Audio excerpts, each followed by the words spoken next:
this is an iHeart podcast. Guaranteed human.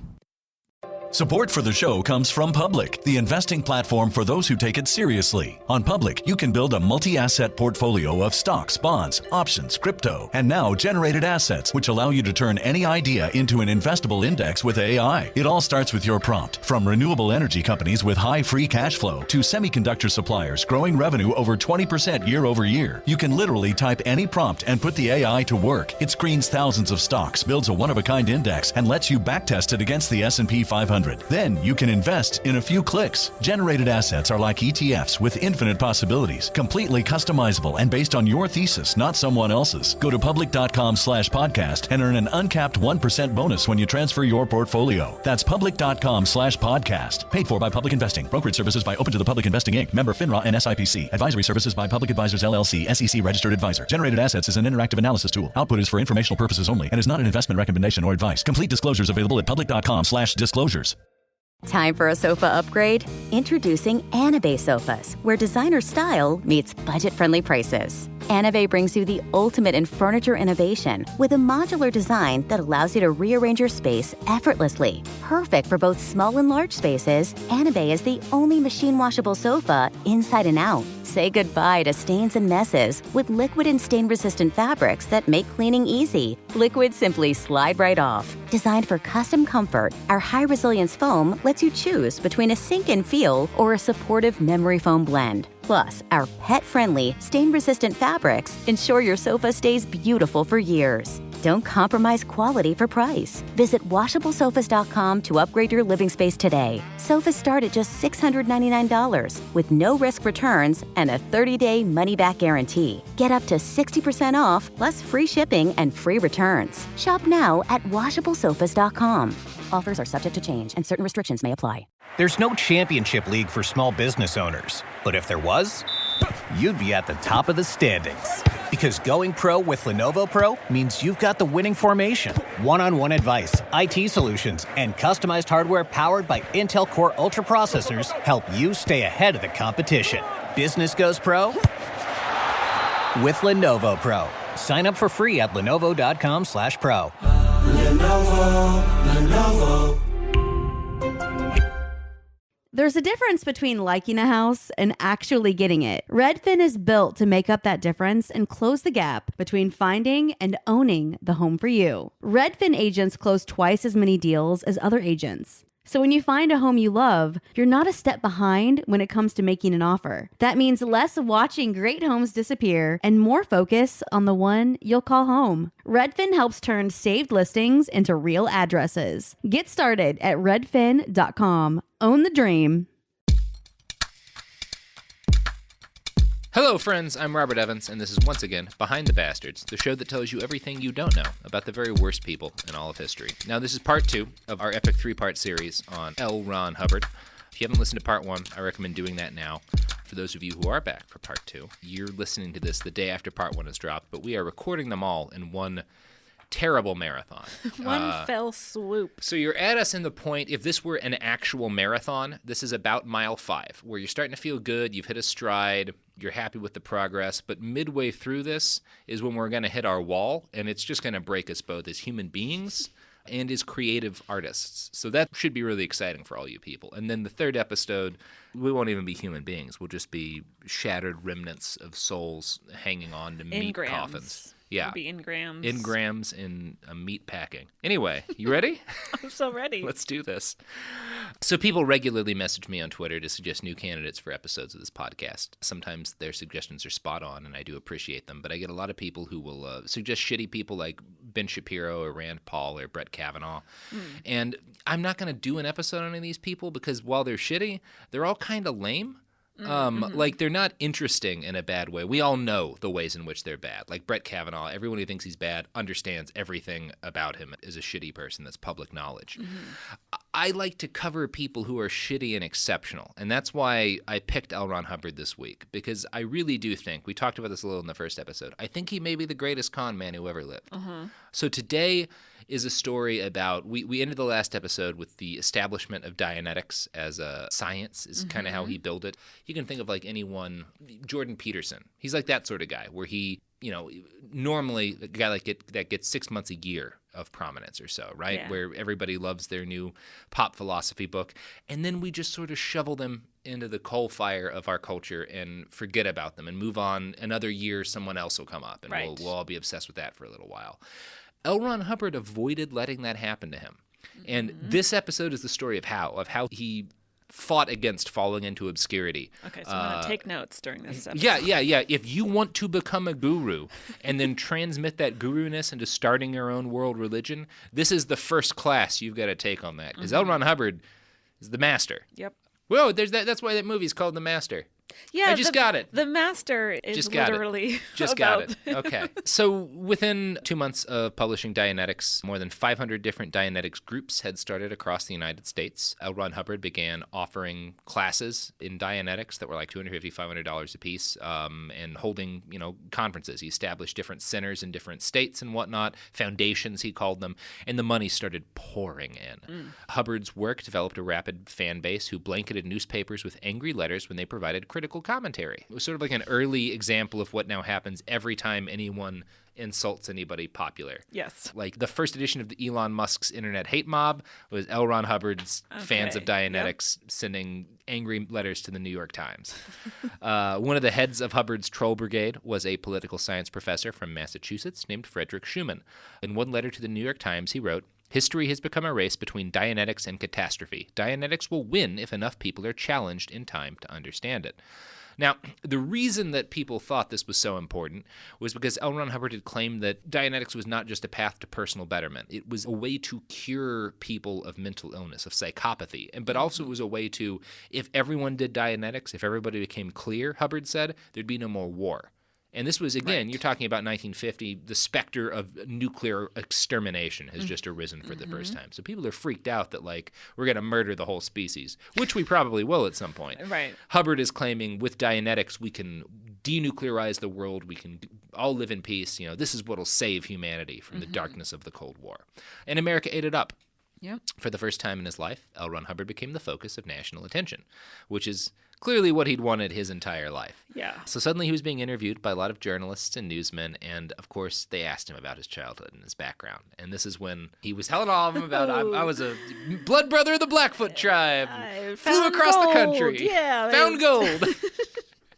I was a Pirates of the Caribbean. What's your lie? If you were to write like a Twitter post tomorrow that becomes the Bible of the world 6 months later for some crazy piece of internet alchemy, and suddenly everybody's talking to Caitlin Durante and wants to know, like, where'd you grow up? What's the lie you choose to tell?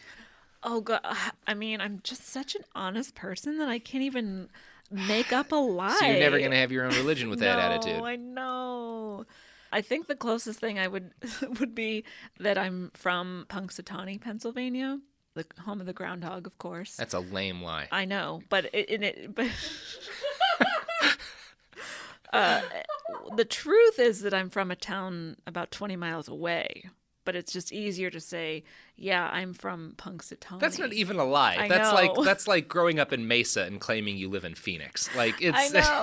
you're just making it easy for somebody. I'm just so brutally honest that I can't even fathom No. lying. Let me tell you how I do it. Oh, please. What my lie would be. Yes. Okay. So Abu Bakr al-Baghdadi, the founder of ISIS, probably dead, right? So I would just lie and say I killed him because I was over in Iraq around that time. So there's a kernel of truth. It's easy enough to make up the rest of the lie. Sure. And nobody who doesn't fact check is going to, that would be my lie. Okay, If that's a good one. If the internet wasn't here, it would be easier. The internet exists, so it'd be easy to prove it wrong. But if this was like 1950, I could probably lie and make people believe that. It's so hard to fact check and be pre-internet. Yeah, so. everyone's just like, I guess he was a blood. I'm not going to ask a Blackfoot Indian about whether or not they have blood brothers. Right.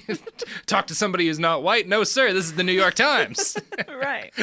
Although, in fairness to the New York Times, they were actually very critical of Hubbard. I picked the name of a newspaper and I slandered the great lady. Let's get back to the story before I commit slander again. So L. Ron Hubbard started, in addition to lying about his background, claiming that all of his years of work as a trashy sci-fi writer and his globetrotting adventures were all research. This was him studying human psychology and the human mind in order to develop his revolutionary new philosophy. All of his, his travels, his adventures that were not real were him studying history and ancient cultures to figure out the kernels of truth. He told Parade magazine that he'd had a child with his new wife, Sarah Hubbard, which was true. He claimed that the child was the world's first Dianetics baby. He claimed to have protected her from noise and even parental conversations in order to keep her from developing any engrams. Oh, no. As a result of this, he said she'd started talking at 3 months and crawling at 4 months. So that's, no. So it's just, going to get terrible. Neglected his baby by not talking to it or paying any attention Well, to it. if I know anything about babies, it's that they thrive when isolated and neglected. Yes. I think that everyone says that about babies. Definitely, yeah. That's why most cradles are just dark rooms in the basement. That's how you raise a kid.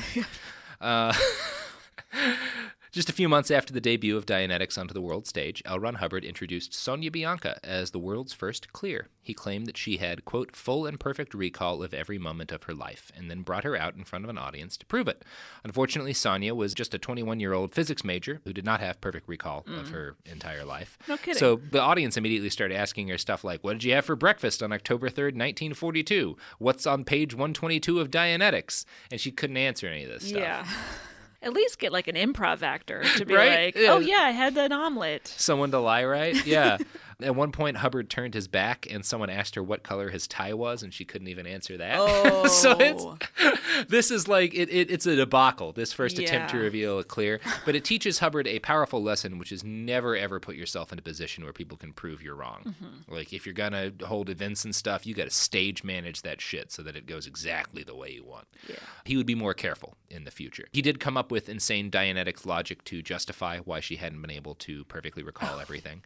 He said that when he'd called her up and asked her to come out now, the word now had frozen her in present time and temporarily interrupted her perfect memory.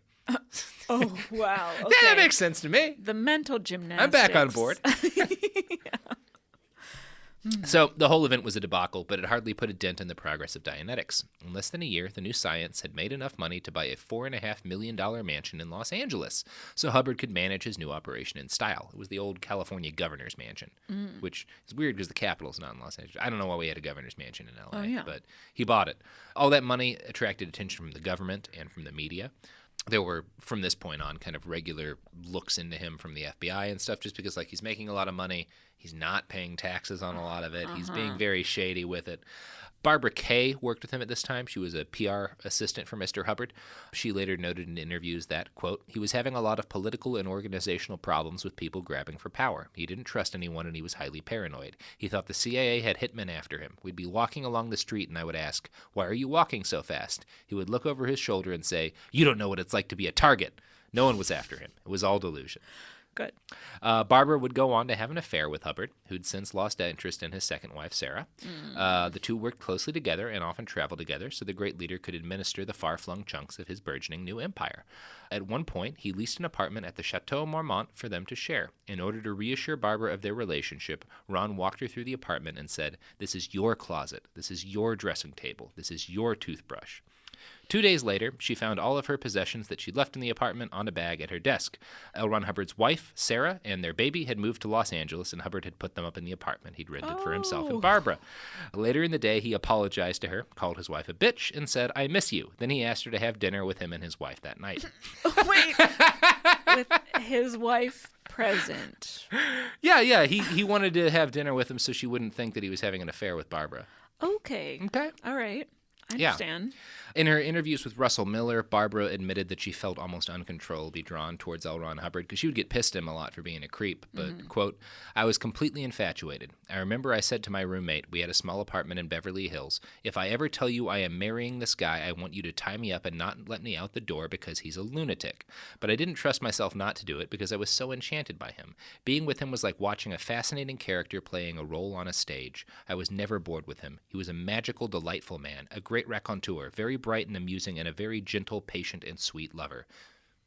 So he has learned to fuck. She says he's learned to fuck, and she clearly recognizes he's a nut, so she has no reason to lie about this. Right. I'm going to guess he learned how to fuck. Oh, good on him. So everyone, good news.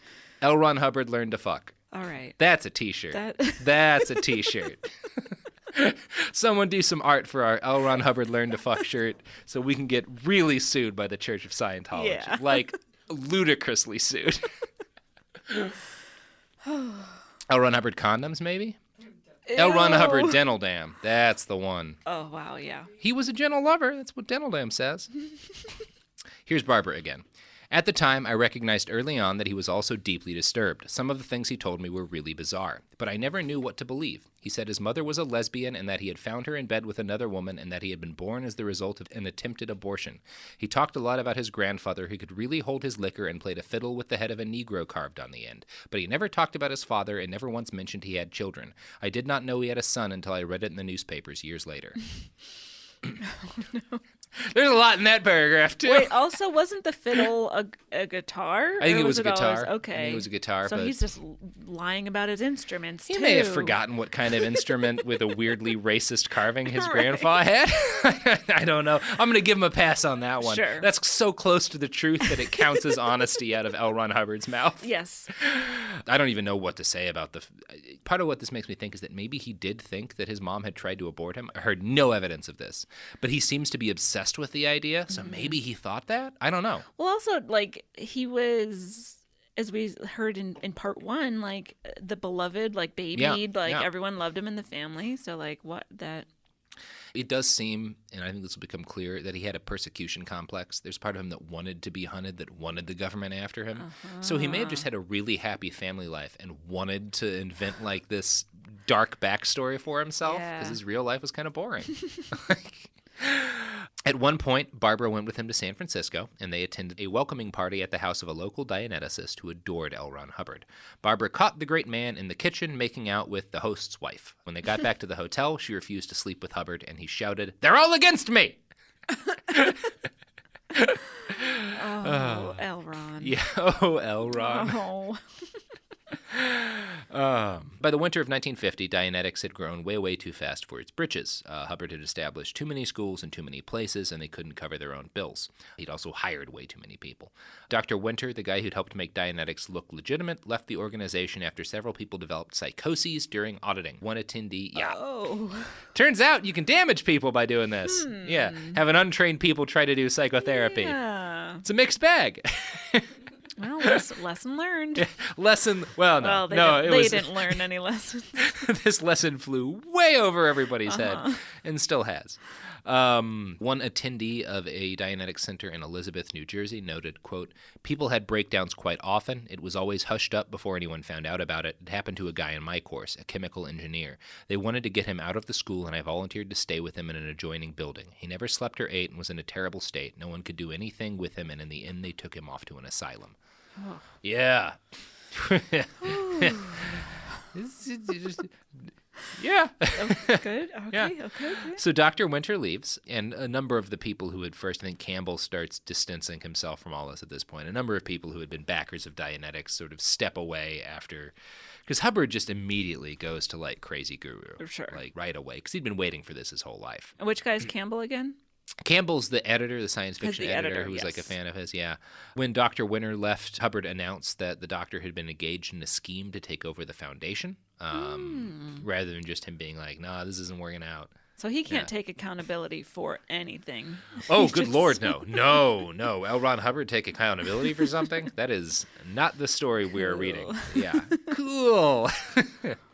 Sounds like this is going to end really well. Mm-hmm.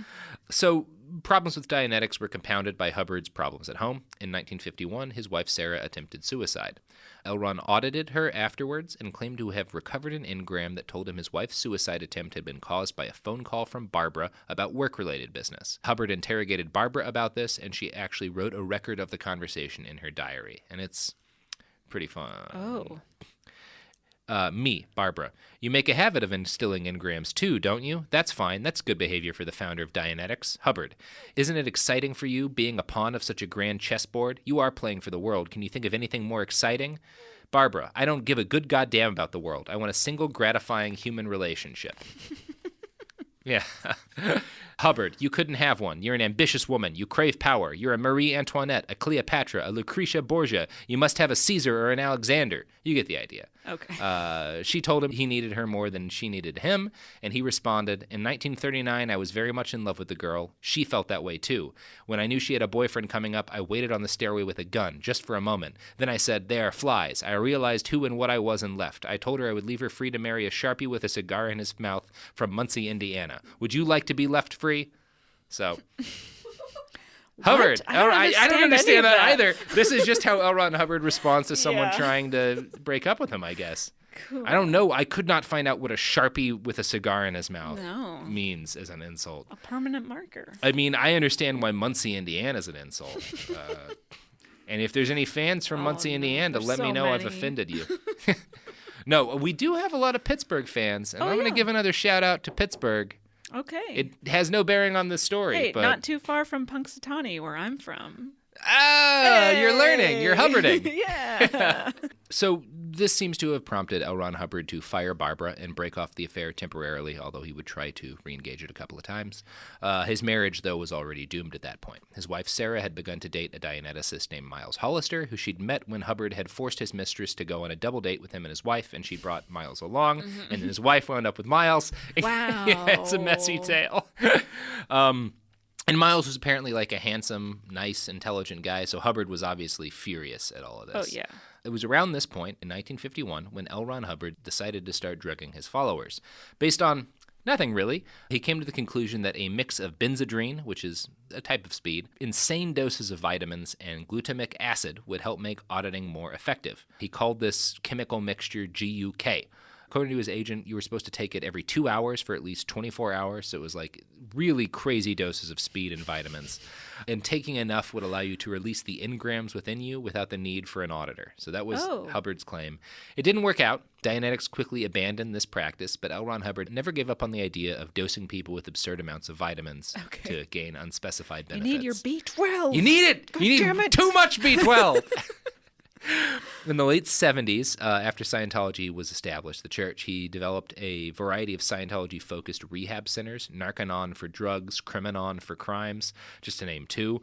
One treatment method used in these programs was the purification rundown, or still is, which, is basically you sit in a sauna for days and take huge amounts of vitamins. Multiple people have died in these facilities for a variety of reasons. Oh, sure. One Oklahoma facility lost 4 patients in the space of 3 years, so... Yikes. Don't do that. Don't overdose on vitamins. Don't give people fatal doses of vitamins for no good reason. Yeah. But you know what you should take fatal doses of? That's not the right way to introduce ads. You know what you should take the right amount of is the ads that we have. I'm going to eat a Dorito. You guys can. By the way, the Simply Organic white cheddar Doritos, really good. Yum. Really tasty. Here's some ads that paid us. For period protection you can put on and forget about, nothing beats Knix leak-proof underwear. North America's #1 leak-proof underwear brand. Let's face it, life can be unpredictable, but your leak-proof underwear shouldn't be. That's why millions of people choose Knix. For periods, for light leaks, for everyday freshness. Knix undies are super comfy, super absorbent, and made to handle whatever your day throws at you. Day 2 of your period? Covered. Your daily run? No problem. That big sneeze? You know the one. Yep, we've got you. And with styles like bikinis, boy shorts, thongs, and high-rise, plus sizes from extra small to 4XL, Knix makes it easy to find your perfect fit. Say goodbye to stress and leaks and say hello to undies that work just as hard as you do, no matter the leak. Find the style and level of protection you want at Knix.com and use code FLOW15 for 15% off. That's KNIX.com, code FLOW15 for 15% off. Knix, for your leaks, for your life. Support for the show comes from Public, the investing platform for those who take it seriously. On Public, you can build a multi-asset portfolio of stocks, bonds, options, crypto, and now generated assets, which allow you to turn any idea into an investable index with AI. It all starts with your prompt. From renewable energy companies with high free cash flow to semiconductor suppliers growing revenue over 20% year over year, you can literally type any prompt and put the AI to work. It screens thousands of stocks, builds a one-of-a-kind index, and lets you backtest it against the S&P 500. 500. Then you can invest in a few clicks. Generated assets are like ETFs with infinite possibilities, completely customizable and based on your thesis, not someone else's. Go to public.com/podcast and earn an uncapped 1% bonus when you transfer your portfolio. That's public.com/podcast. Paid for by Public Investing. Brokerage services by Open to the Public Investing Inc. Member FINRA and SIPC. Advisory services by Public Advisors LLC, SEC registered advisor. Generated assets is an interactive analysis tool. Output is for informational purposes only and is not an investment recommendation or advice. Complete disclosures available at public.com/disclosures.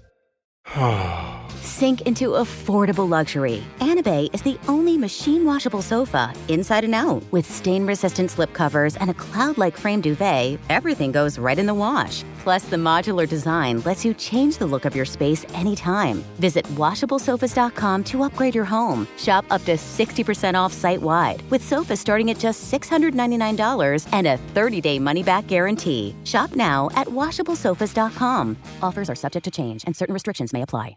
There's no championship league for small business owners. But if there was, you'd be at the top of the standings. Because going pro with Lenovo Pro means you've got the winning formation. One-on-one advice, IT solutions, and customized hardware powered by Intel Core Ultra processors help you stay ahead of the competition.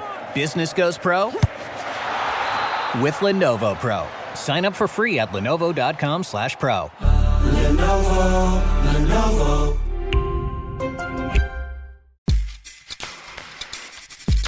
And we're back.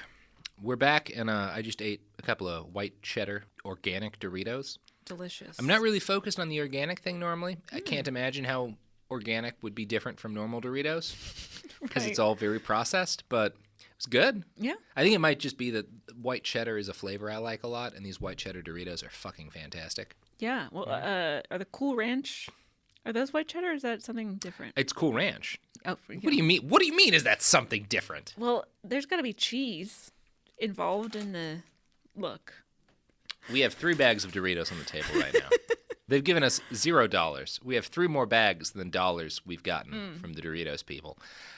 I should stop plugging them at this point. I'm now pushing 3 bags of Doritos towards Caitlin. Yeah, they're all right here in front of me. Uncomfortably so. You look uncomfortable. I'll explore these later. Explore is the right word for it. And you know who would have appreciated the adventurous taste of Doritos? Would it be L. Ron Hubbard? It would be. Yeah. Famed explorer L. Ron Hubbard. This is not going to help our sponsorship. This is not going to help our sponsorship. But we're off the rails now. Fuck it. I'll unfuck it if...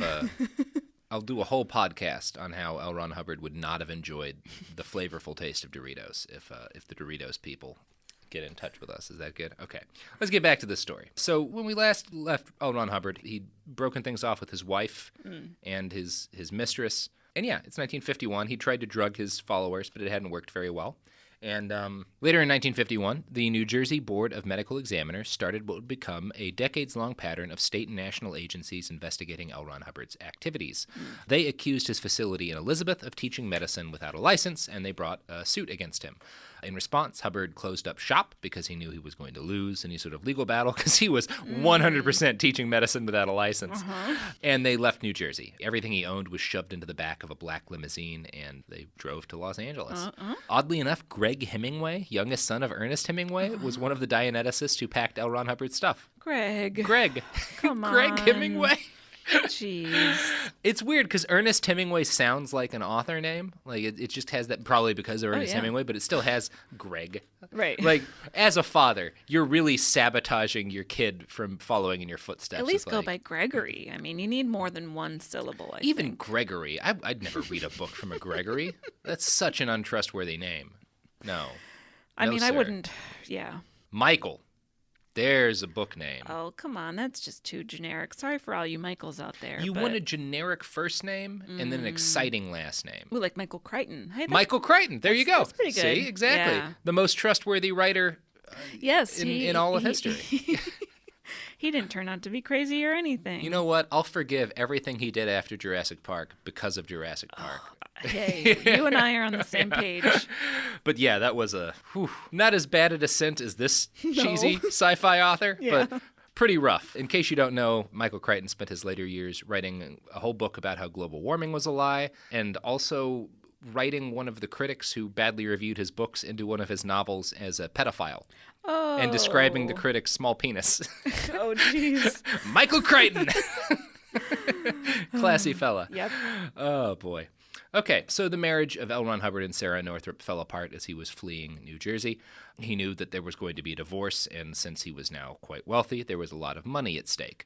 In order to secure more favorable divorce terms, what do you think L. Ron Hubbard did in order to ensure that he would have the upper hand in the coming divorce battle?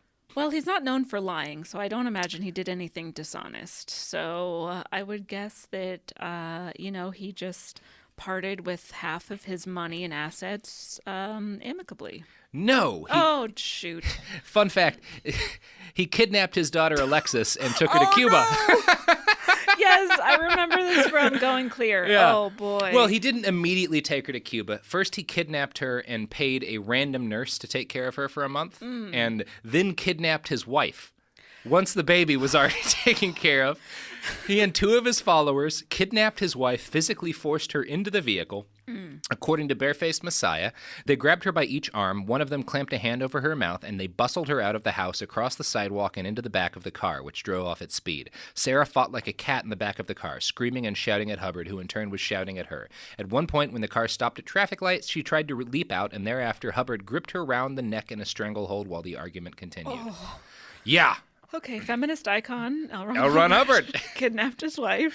This is why I say it's shocking that I can't find any evidence of him being like a child molester. Right. Because it's yeah. like, he really seems like he would have been molesting some kids. Right. Oh, But- boy.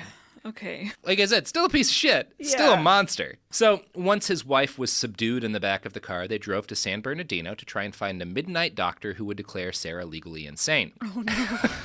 Unfortunately, and kind of shockingly, he couldn't find one. Oh, Which I okay. think you probably would be able to find a doctor willing to do that in L.A. now.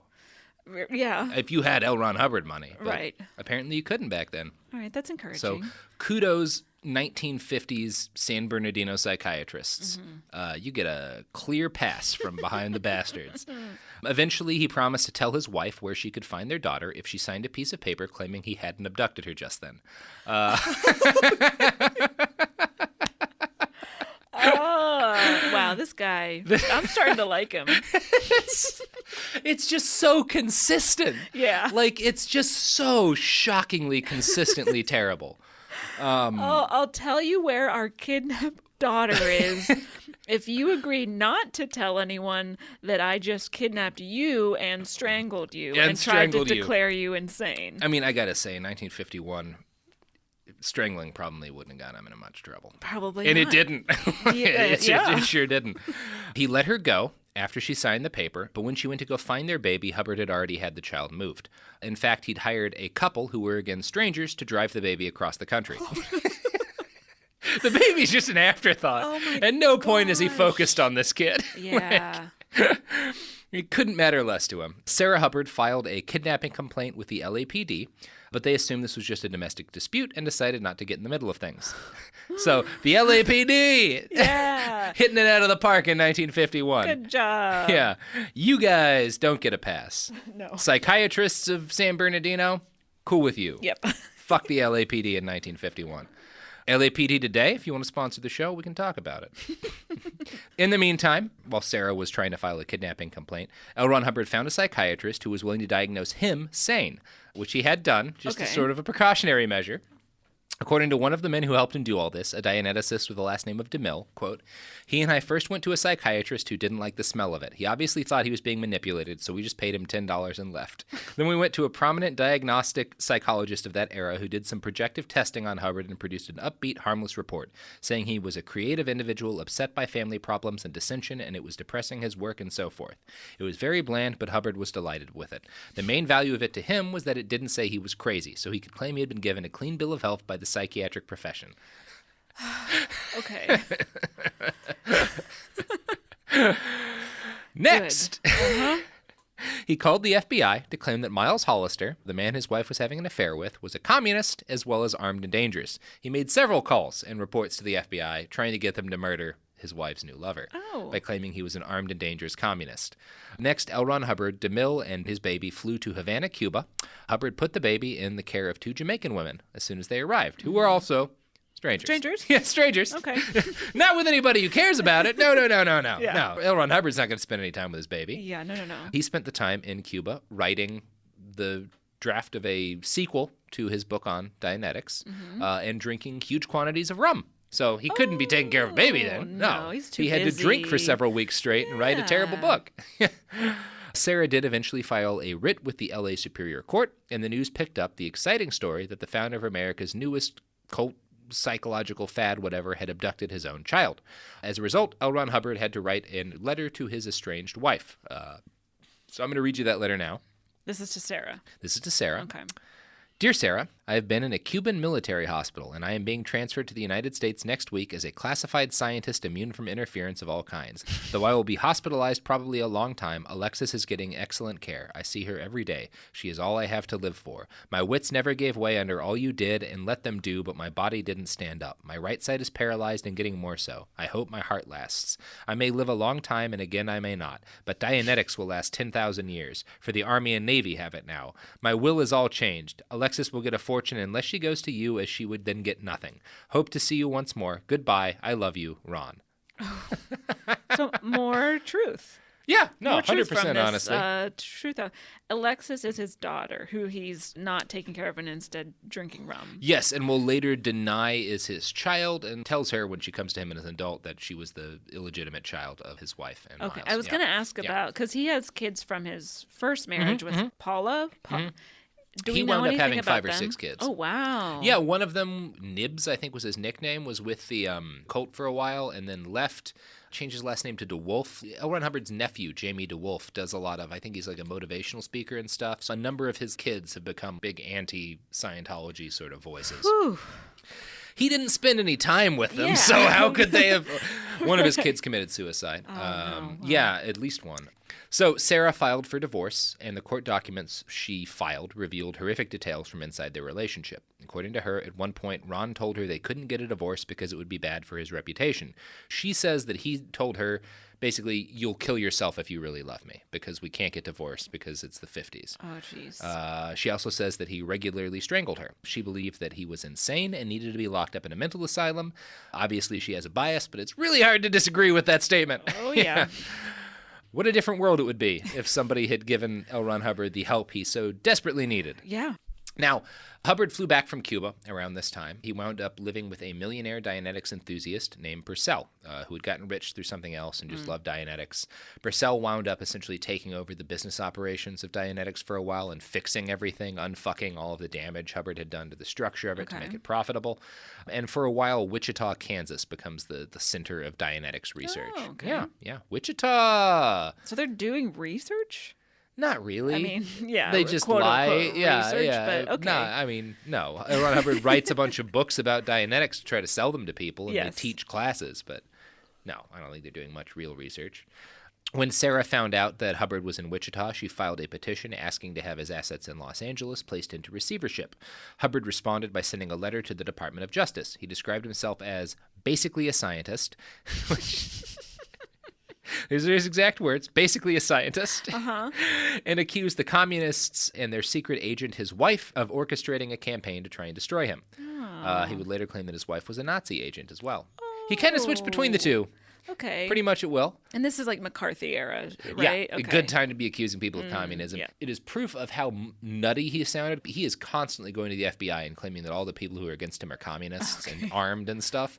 And the FBI immediately writes him off as a nut, which the FBI was not good at determining who was legitimately a threat to the country and not in this period. They went after a lot of innocent people. Yeah. But even the 1950s FBI was like, this guy is fucking crazy. Like, All right, good. Joseph McCarthy's basically running the show right now, but this guy's a fucking lunatic. Like, All right. yeah, which, like, if the fucking FBI under J. Edgar Hoover thinks you're too crazy to be credible about your anti-communist conspiracy theories, You gotta be real crazy. you gotta be really goddamn crazy. Yeah. Oh, okay. The good news is that Sarah Northrop eventually got both her divorce and her daughter back. Good. And as far as I know, hopefully Alexis had a good childhood. I really don't know much more about her at this point, but she went to live with her mom. She's like an infant whenever she's a being baby when this kidnapped is and She's getting filled like- with bad engrams. Holy shit. Holy fuck. In exchange for getting her baby back, though, she agreed not to say anything bad about her ex-husband, L. Ron Hubbard. He also made her write a statement, or rather, he wrote a statement and then published it with her name attached to it, and she didn't complain. That seems likely, based on the actual wording of the statement. I'm going to read you the end bit of it. Ooh, yeah. There is no other reason for this statement than my own wish to make atonement for the damage I may have done. In the future, I wish to lead a quiet and orderly existence with my little girl, far away from the interbulating influences which have ruined my marriage. Sarah Northrop Hubbard. Interbulating is a word that L. Ron Hubbard invented. Oh, okay. Yeah, which is why people think he just wrote this and she wanted her baby back and it was the 50s. And she was like, this is the closest version of justice I can get. Okay. Yeah. Interbulating. Interbulating. It's a perfectly cromulent word. Yeah, love it. By the end of 1951, Dianetics looked to be on its way out. A conference of Dianeticists only drew 112 attendees, which is about a year, about what you could expect to get out of a fad pop psychology thing like this. Hubbard desperately pushed book after book, including Child Dianetics, but all of them failed to catch on. The book he wrote while drunk in Cuba did not see the same success as the original, which is really a tragic. Was that the sequel? We call it Dianetics 2? Dianetics 2, yeah. Dianetics are Dianetics extremely Dianetics. Dianetics harder. Book. Yeah. You could call it like a reverse Hemingway, because he went to Cuba and got drunk to write, but was less successful. And I assume that's where Hemingway did all his good stuff. I don't know much about Ernest Hemingway. How many cats were around him? That's important. Probably a shitload. Yeah. I assume. Yeah. Maybe it would have been a better book if he'd had more cats. Yeah. Yeah. It became increasingly clear to many people that L. Ron Hubbard was not quite the genius they had thought. Perry Chapdelaine, a researcher at the Wichita Dianetics Foundation, said, quote, "The problem for many people involved in Dianetics was that they accepted every word Hubbard said as literal truth rather than a framework around which you could do things. I remember at a lecture one night he told people that if they did this or that, they would no longer need to wear glasses and that they would be able to throw them away forever. He pointed to a big bowl at the bottom of the steps leading up to the rostrum. At the end of the lecture, people were throwing their glasses into this bowl. Don Purcell, the millionaire who saved Hubbard's ass and saved Dianetics, was one of the guys who tossed their glasses into the bowl. Quote, Hubbard thought it was a great joke. He told me about it afterwards, making a snide remark about Purcell and describing how he took off his glasses, threw them into the bowl, and groped his way out of the lecture hall. Hubbard was laughing that people would do something like that just because of what he said. Of course it didn't work. Like everyone else, Purcell had a new pair of glasses in a couple of days. Yeah. I thought the story was going to end that like someone crashed on their way home because they couldn't see. That would have made sense. Yeah. No, I mean, everyone on the road was drunk in 1951, so they were limp when they hit anyway. Right. Oh, no. Hubbard met and married his third and final wife, Mary Sue Whipp, during this Wichita period. She was like 18 and he was like 40-something. It was kind of a bit of a creepy. But they stayed together the rest of his life. Okay. And he may even have been faithful to her. Huh. Maybe not. Probably a couple of affairs in there, but Sure. he might have been. Okay. They were together the rest of his life. Well, sort of. She wound up taking the fall for him and going to prison, but that's a story for another day. Oh, wow. Good. Wichita is also where he first revealed the E-meter, a device he claimed could measure emotions and, quote, give an auditor insight into the mind of his pre-clear. Hubbard announced this at a meeting in a Wichita hotel right before he made the exciting announcement to a group of 80 that he had developed a new science even better than Dianetics, a science that filled the few holes Dianetics had had and elevated it to a new level that was almost more than a science. He called this Scientology. Yeah. Now, I looked on Scientology.org to try and figure out what they had to say about this, and I actually found another reference to his totally real book, Excalibur, because that's where they claim the name comes from. L. Ron Hubbard began his studies of the mind and spirit in 1923, resulting in a manuscript entitled Excalibur in 1938. In this unpublished work that the word Scientology first appeared to describe what Mr. Hubbard termed the study of knowing how to know. He decided against publishing the book for the fact Excalibur didn't contain any therapy of any kind, but was simply a discussion of the composition of life. Consequently, he said, I decided to go further. So, now, it's worth interesting. The author of Barefaced Messiah found an earlier use of the word Scientology in like a German scientific study published like in the 30s, but it had nothing to do with any of this. But Okay. just worth noting, someone else figured out the term first. Okay. Not really a big deal. Hubbard probably wasn't plagiarizing this obscure German scientist, but I thought that was interesting. So in the Scientology.org write-up of things, Scientology was immediately conceived of as a religion. The reality is that it was immediately conceived of as a science, and its real purpose was to protect Hubbard legally, because he and Purcell had gotten into a fight at this point over the rights to Dianetics. Don Purcell and he had a falling out, and so there was a giant legal battle waging over who was going to own the rights to Dianetics. So Hubbard created Scientology initially so he could keep making more books and selling more products under a thing that Purcell had no rights to. Yeah, and it was not a religion at first. Hubbard claimed that while Dianetics had been about the body, Scientology was essentially focused more on the soul, because he had, quote, come across incontrovertible, scientifically validated evidence of the existence of the human soul. So we're going to get into what Hubbard claimed in Scientology and how it changed from a way for him to dodge legal liability into a religion. But first, consume! For period protection you can put on and forget about, nothing beats Knix leak-proof underwear. North America's #1 leak-proof underwear brand. Let's face it, life can be unpredictable, but your leak-proof underwear shouldn't be. That's why millions of people choose Knix. For periods, for light leaks, for everyday freshness. Knix undies are super comfy, super absorbent, and made to handle whatever your day throws at you. Day 2 of your period? Covered. Your daily run? No problem. That big sneeze? You know the one. Yep, we've got you. And with styles like bikinis, boy shorts, thongs, and high-rise, plus sizes from extra small to 4XL, Knix makes it easy to find your perfect fit. Say goodbye to stress and leaks, and say hello to undies that work just as hard as you do, no matter the leak. Find the style and level of protection you want at Knix.com and use code FLOW15 for 15% off. That's KNIX.com, code FLOW15 for 15% off. Knix, for your leaks, for your life. Support for the show comes from Public, the investing platform for those who take it seriously. On Public, you can build a multi-asset portfolio of stocks, bonds, options, crypto, and now generated assets, which allow you to turn any idea into an investable index with AI. It all starts with your prompt. From renewable energy companies with high free cash flow to semiconductor suppliers growing revenue over 20% year over year, you can literally type any prompt and put the AI to work. It screens thousands of stocks, builds a one-of-a-kind index, and lets you backtest it against the S&P 500. Then you can invest in a few clicks. Generated assets are like ETFs with infinite possibilities, completely customizable and based on your thesis, not someone else's. Go to public.com/podcast and earn an uncapped 1% bonus when you transfer your portfolio. That's public.com/podcast. Paid for by Public Investing. Brokerage services by Open to the Public Investing Inc. Member FINRA and SIPC. Advisory services by Public Advisors LLC, SEC registered advisor. Generated assets is an interactive analysis tool. Output is for informational purposes only and is not an investment recommendation or advice. Complete disclosures available at public.com/disclosures.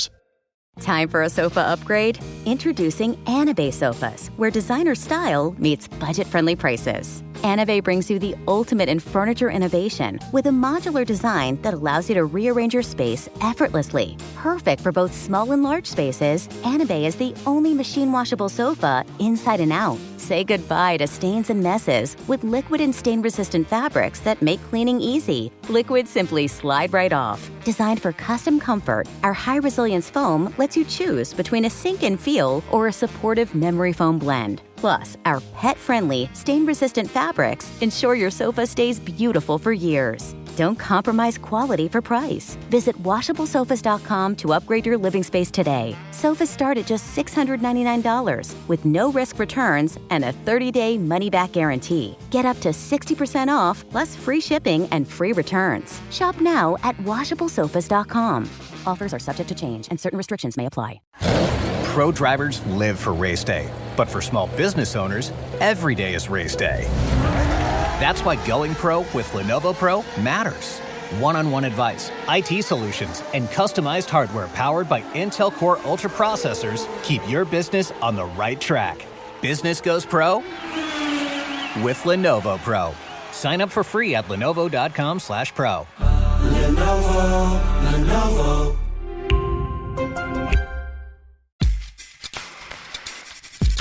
We're back. We're talking about Scientology, the new science of the soul that L. Ron Hubbard has just launched in order to avoid a court case or in order to protect himself from a court case. Great reason to start a religion. Well, Jesus actually started Christianity because he hit a guy with his Camaro. And anyway, it was a mess, but it all worked out in the end. Oh, thank goodness. So, Hubbard claimed to have discovered that human beings were driven by immortal and omnipotent beings called thetans. Now, thetans try on millions of bodies over the course of eons, and so they're essentially these immortal spirits that, like, guide our meat sacks. Dianetics had been about refiling bad memories in your brain to cure health problems, but Scientology was a way of waking your thetan up to the memories of its long-hidden existence in order to gain superpowers, essentially. You're activating your thetan so that you can, clearing off all of the bullshit that's tricked it into thinking it's just a mortal being. Yes, got it. Something like that. It's close enough. Makes perfect sense. Yeah, according to Barefaced Messiah, thetans were obviously not restricted to this universe, and auditing sessions revealed innumerable accounts of space travel and adventures on other planets very similar to those found in the pages of astounding science fiction, to which the founder of Scientology had so recently been contributing. One report described how a pre-clear had arrived on a planet 74,000 years ago and battled black magic operators who were using electronics for evil purposes. So this is the point at which past lives become a real big part of L. Ron Hubbard's philosophy. Okay. And they have electronics 74,000 years ago? Well, yeah, because space, aliens. Because of space. Because yes. space and aliens and Sorry. stuff. Aliens have been traveling in space all the time. Yeah. Yeah. In July of 1952, L. Ron Hubbard published The History of Man. He called it, quote, a cold-blooded and factual account of your last 60 trillion years. In it, he promised that, with Scientology, the blind will again see, the lame walk, the ill recover, the insane become sane, and the sane will become saner. Oh. Yeah. And if there's one man you should trust on how to become saner, it's the guy who kidnapped his own baby. Yes. You know what that says to me? Sane. Really stable guy. A balanced man. Mm-hmm. I've always really respected kidnapping as a discipline. Oh, yeah. And, It's a wonderful industry. It's a calling. It's an art form, really. A good, solid kidnapping. It's basically science. Just a guy stealing babies out of a window. What are you doing? I'm basically a scientist. That's the T-shirt right there. Yep, L. Ron there it Hubbard is. stealing a baby. Mm-hmm. We're going to get some good T-shirt-based lawsuits out of this, and then I'll have to create a religion in order to maintain my rights to this show. And then I'm going to fight you for those rights, and then something bad's going to happen. If you want a baby in Cuba, go right ahead, because that's where it's going. All right. Oh, boy. Abduction jokes. It's all good fun when you know the kid got out. Yes. Yeah. A lot of kids didn't get out of Scientology. Anyway, back to the story. So The History of Man basically repackaged Hubbard's Dianeticist ideas about engrams, but couched them in weird evolutionary terms. So now Scientologists didn't just have to worry about the traumas, they'd experienced as babies. They had to worry about the traumas that deep back in time their ancestors had experienced. Hubbard claimed that many engrams were caused by clams, because our clam ancestors were locked in an eternal conflict between the hinge that opened and the hinge that closed. He claimed that the gesture of opening and closing your thumb and forefinger was unconsciously upsetting to people as a result of this. Are you getting... Wait. Okay. Do you have questions about that? That's not all clear? Our clam ancestors. Our clamcestors. It's like a clamato, So clamancestors. shellfish. Clams. Specifically clams. Yeah. We descended from Absolutely. them. Okay. Or at least our thetans spent time in clams. Oh, okay. Yeah, no, I get it. Yeah. This It's all all tracks. internally consistent. Yeah. Yeah. This all works out. Yeah. And then the motion of me clasping my thumb against my fingers Yeah. is upsetting, is what he's saying. Yeah, it upsets people if you just do this. Just walk around the street today and just do this at strangers. Basically sock puppet motion. Basically sock puppet motions. If you live near L. Ron Hubbard Boulevard, just walk down it doing this. You'll really piss some people off. No, I live near the whole Church of Scientology. I live near the Scientology movie studio. Oh, fantastic. Yeah, I'm in this area where all that stuff is very Well, close. if a and it's Scientologist tries upsetting. to abduct you, you know how to upset them. Just do the clam thing. Yeah. Now, Hubbard did warn, quote, your discussion of these incidents with the uninitiated in Scientology can cause havoc. Should you describe the clam to someone, you may re-stimulate it in him to the extent of causing severe jaw pain. One such victim, after hearing about a clam death, could not use his jaws for 3 days. So how's everyone's jaw feel? Ooh, you know what? It's starting to get all tired. Getting a little Just tired? because I'm making so many good jokes about Elron. Elron. My jaw is tired, but I've read through 16 pages Yeah. of this fucking nonsense. You know what doesn't tire your jaw out? And you know what? I'm not going to do a Doritos ad now. You could have had a Doritos ad, Doritos people, but instead I'm going to shill for another product, the next product available, Lysol sanitizing wipes. Ooh. That's what's good for you is Lysol Wipe yourself. It'll clean your thetans away. Clean your thetans away. See? Lysol got a freebie, Doritos. Anyway, back to the tale. So there's an awful lot of lunacy in Scientology. I'm not going to go into tremendous detail about all of the different crazy things he said because that could be a whole fucking 10-part episode. Yeah. But it is important that, it didn't all come together at once. I think most people's understanding of Scientology's actual beliefs comes from that South Park episode, which did a pretty good job of summing it up, but he hadn't even invented all of this stuff yet. Everything about Xenu and this was all added over time. It was definitely cobbled together. He did not just come out with suddenly this vision of how things had happened. Well, genius doesn't happen overnight, No, and neither do bullshit science fiction short stories. In general, the story of Scientology is the story of L. Ron Hubbard just making up things for 70 years and writing them down, and now people have to pay attention to him because it's a religion. Yeah. It's pretty great. He continuously expanded his claims of what Scientology could achieve in the book Scientology 8 to 8008. I don't know what that's a reference to. He bragged, with this book, the ability to make one's body old or young at will, the ability to heal the ill without physical contact, the ability to cure the insane and the incapacitated is set forth for the physician, the layman, the mathematician, and the physicist. So anyone can use this science to heal the sick. Good. Weird that we still have sick people. Shocking. Scientology proved to be a much better money-making scheme than Dianetics had been. Hubbard moved to England and bought a gigantic manor house. He built facilities there and was soon making more than $40,000 a week just at the English facility, teaching auditors there. He was making millions and millions of dollars all around the world. This marked the end of L. Ron Hubbard's money problems. Money is just... if your question is how did they afford that, for any other part of the next two parts of the story, it's just he's rich as shit. Okay. Like forever now. And this is one of those things, he does not have any more money problems. And this is because people are just buying into this religion and shelling out money. Buying the books, paying for training all over, most of whom probably aren't super committed. Because I've talked to a number of people in LA who did Scientology for a year or so. They probably spent a couple grand on it, but then they just left. But there's a lot more people like that than there are committed Scientologists. It's a good money-making thing. Got it. Which is what it's always been. Yeah. But I'll give it to him for this. It was a very idiosyncratic organization at its start, and that initially caused some problems because he was bad at managing. But he really seems to have learned how to manage a really profitable, gigantic worldwide enterprise, which is not easy. So, again, one of the reasons why it's hard to hate him as much as you should is he's really competent. It's not like a guy who was just born rich and does shitty things, like an unnamed person we're all thinking of right now, who just is born rich and never has to work for his money and is prominent because L. Ron Hubbard was born poor and built a multi-billion-dollar religious cult thing. It's impressive. It's an impressive con. Sure. Probably the most impressive con. On April 10th, 1953, L. Ron Hubbard wrote to one of his higher-ranking followers and suggested turning their science self-help empire into a religion. I await your reaction on the religion angle. In my opinion, we couldn't get worse public opinion than we have had or have less customers with what we've got to sell. A religious charter would be necessary in Pennsylvania or New Jersey to make it stick, but I sure could make it stick. Not inaccurate. It's stuck. Well, as someone from Pennsylvania, from Punxsutawney specifically. From Punxsutawney, for sure. People are, they're really impressionable there. So, as the guy who defeated ISIS, I agree with you. Yes. Thank you. In December of 1953, L. Ron Hubbard incorporated 3 new churches, the Church of American Science, the Church of Scientology, and the Church of Spiritual Engineering, all in Camden, New Jersey.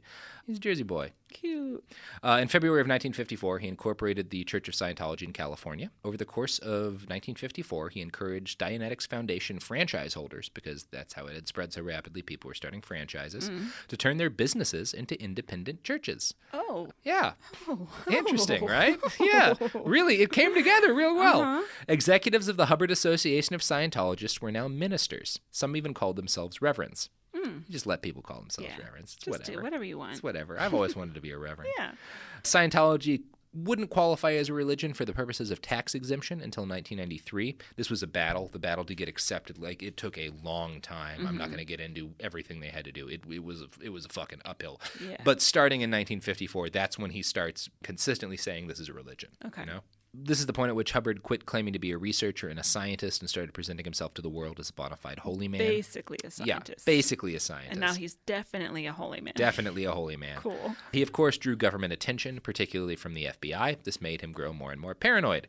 He encouraged believers to attack anyone practicing Scientology outside of the church. Apostates were called squirrels and should be sued out of existence. The term squirrel is still used by the Church of Scientology. You can find YouTube videos called Squirrel Busters. Type that in. Yeah. And it's like guys with like GoPro cameras just like yelling Scientology nonsense at supposed apostate Scientologists. Yeah, I saw some of that in Going Clear. It's weird. Yeah. It's really uncomfortable. It's like two people yelling about a video game that you don't know anything about. Like it's so technical and specific. Are you on tech? What are you talking about? Yeah. Oh, man. Hubbard advised Scientologists who were arrested heckling non-believers or apostates to immediately sue for $100,000 and claim religious persecution. He said the only proper response to any kind of challenge to the church was unrestricted warfare. Attack, attack, attack. Never stop attacking. Which is, always be attacking. It works. ABA. ABA. I mean, it's the same social media strategy that the president uses. Yeah. Like, you never apologize for doing something bad. You always just attack new people. And if you get attacked for something, you find, like, it works. Yeah. Yeah, don't spend any time addressing problems. Just attack. Mm-hmm. Really successful idea. So Hubbard figures this out in the early 50s and applies it to his religion. It's so cool. It is cool. The coolest. Yeah, the coolest.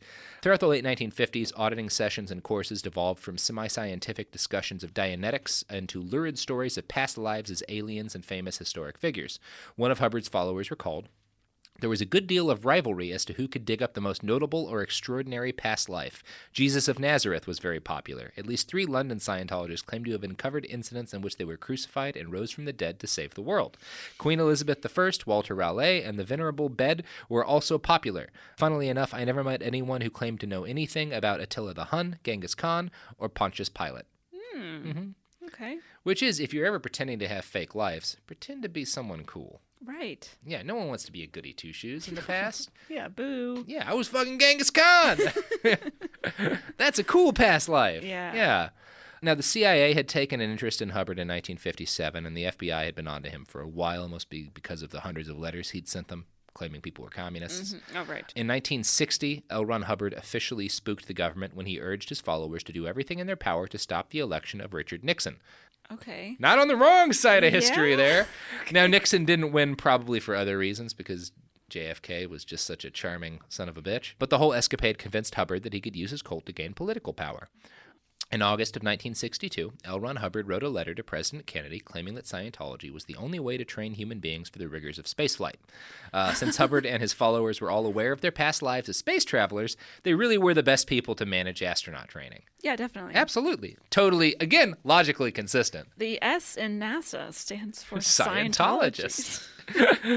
He said in his letter to JFK, quote, "Man will not successfully get into space without us. We do not wish the United States to lose either the space race or the next war. The deciding factor in that race or that war may very well be lying in your hands at this moment and may depend on what is done with this letter.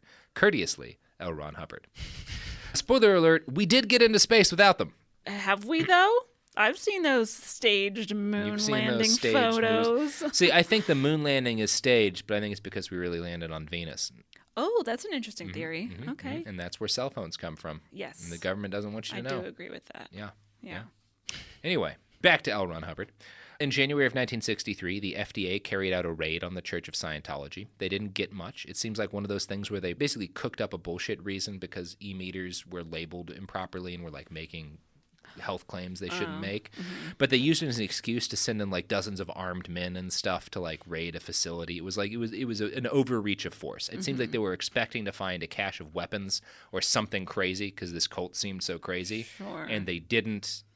Church of Scientology was probably more in the right than the FDA was, although they were publishing misleading stuff. Yeah. The raid seems to have been kind of bullshit. Well, they read, works from, what was it, Remington Winchester cult, and they're like, exactly. He's got 3 guns. Yeah.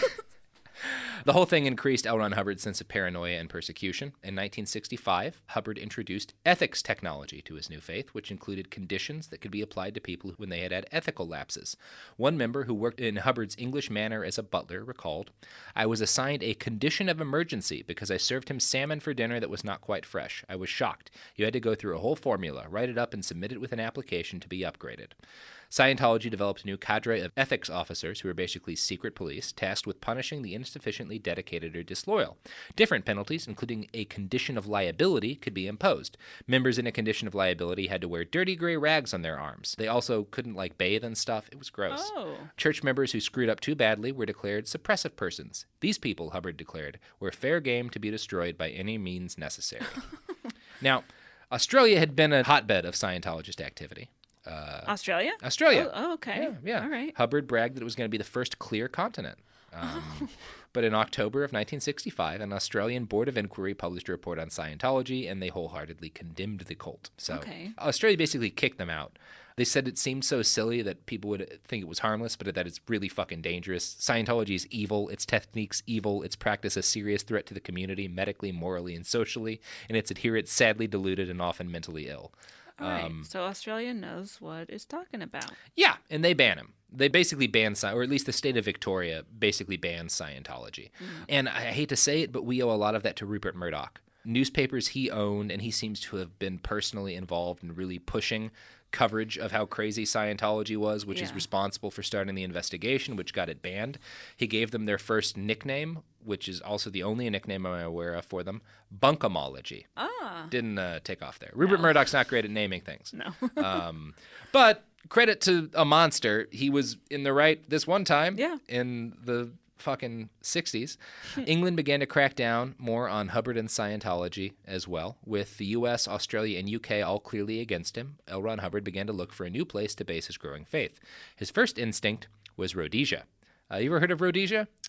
I don't think so. I think it's Zimbabwe now. Rhodesia is the name when a bunch of white people were ruling over the black majority pretty brutally. It was very much an apartheid state. There was a civil war. The people in charge got overthrown. Before that happened, he went to Rhodesia and basically promised to put a bunch of money into the local economy, and he wrote a new constitution for them that was meant to trick black people into thinking their votes mattered without actually letting them vote. Weirdly enough, Rhodesia actually kicked him out. They didn't want anything to do with him. Oh. Yeah, no, it's weird. You expect it to go even worse, but even the country of racists run by racists for racists, and it's still like a major in far-right white supremacist talking points today. They talk about Rhodesia a lot. They didn't want anything to do with L. Ron Hubbard. So I guess props to Rhodesia. Yep. Once he got back from Africa, L. Ron Hubbard began to cook up a scheme to escape all his myriad legal troubles. One of his friends recalled him saying, "You know, John, we have got to do something about all this trouble we're having with governments. There's a lot of high-level research that still has to be done, and I want to be able to get on with it without constant interference. Do you realize that 75% of the Earth's surface is completely free from the control of any government? That's where we could be free, on the high seas." See, back to the boats. Back to the boats! The high seas are exactly where L. Ron Hubbard decided to go next. Quietly, carefully, he and his minions embarked upon what he called the Sea Project. And we're going to hear about that Sea Project on the next episode of Behind the Bastards. Woo. How are you feeling, Caitlin? I feel great. Oh man, I'm invigorated. My thetans they're really charged up, and my engrams they're disappearing. They're gramming? Oh, they're gone. They're gone. They're Instagramming, but they're on their way out. What did you have for breakfast in 1942? Because of my many past lives, I definitely recall having some hotcakes. Hotcakes? Yeah. Hotcakes. Well, I don't know what I'm trying to do. Plug your pluggables. Speaking of Instagram, you can follow me there. Damn. And on Twitter. That was good. Thank you so much. At Caitlin Durante, spelled Caitlin. You can listen to my podcast right here on How Stuff Works. It is called the Bechdel Cast, and we talk about the portrayal of women in movies. And follow us there at Bechdel Cast, Bechdel. Speaking of the portrayal of women in movies, my Twitter is I Write Okay. You can find this podcast online at BehindTheBastards.com. You can find us on Twitter at @BastardsPod, on Instagram too. So check us out. If you're an angry Scientologist, you can yell at me there. I'm sure I got something wrong about your religion, because it's silly. That's the only religion I'll say that about, except for Zoroastrianism. Oh, I don't even know what that is. No, I like Zoroastrianism a lot. It's cool as hell. Oh, nice. Yeah, it's really neat. Really cool imagery. Sorry, I don't know why I faked an insult at Zoroastrians there. I've gone mad reading all of this. This is what happens 2 hours into the L. Ron Hubbard podcast. We insult Zoroastrians for no reason, a religion that never did anything to hurt anybody. I said nothing. Oh, no, you're implicated now, Caitlin. Okay. And you're all implicated for listening, and be implicated in our part 3. Boats!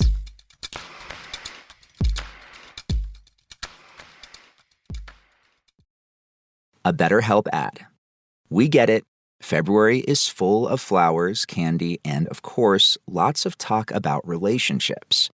It can feel like everyone else has it all together in their love lives. But the truth is, we're all still figuring it out. Whether you're working on your marriage, navigating the dating apps, or prioritizing staying single, no matter where you are, you're right on time. Therapy can help you find your way and take some of the pressure off yourself so you can determine what you want, what feels heavy, and how you can feel lighter. Just a little bit of outside perspective from a professional can lead to new understanding and a lot of progress. So the next time you're feeling iffy about your love life, try therapy with BetterHelp and see where it takes you. And remember, you're right on time. Visit BetterHelp.com for 10% off. That's BetterHelp.com. Tired of spills and stains on your sofa? Wash away your worries with Anabay. Anabay is the only designer sofa that's machine washable inside and out, starting at just $699. Plus, Anabay sofas are pet-friendly, stain-resistant, and feature changeable slip covers and modular pieces. Get up to 60% off site-wide with a 30-day money-back guarantee. Visit WashableSofas.com to get yours now. That's WashableSofas.com. Offers are subject to change, and certain restrictions may apply. There's no championship league for small business owners. But if there was, you'd be at the top of the standings. Because going pro with Lenovo Pro means you've got the winning formation. One-on-one advice, IT solutions, and customized hardware powered by Intel Core Ultra processors help you stay ahead of the competition. Business goes pro with Lenovo Pro. Sign up for free at Lenovo.com/pro. Lenovo. Flag football is exploding, and iFlag is leading the way. As the Guinness World Record holder, iFlag hosts premier flag football tournaments nationwide for boys, girls, high school girls, and adults. From first-time players to elite competitors, iFlag delivers top-level competition, unforgettable experiences, and a community built around the game. Ready to be part of it? Join the movement. Find your tournament and learn more at iflag.org. That's iflag.org. This is an iHeart podcast. Guaranteed human.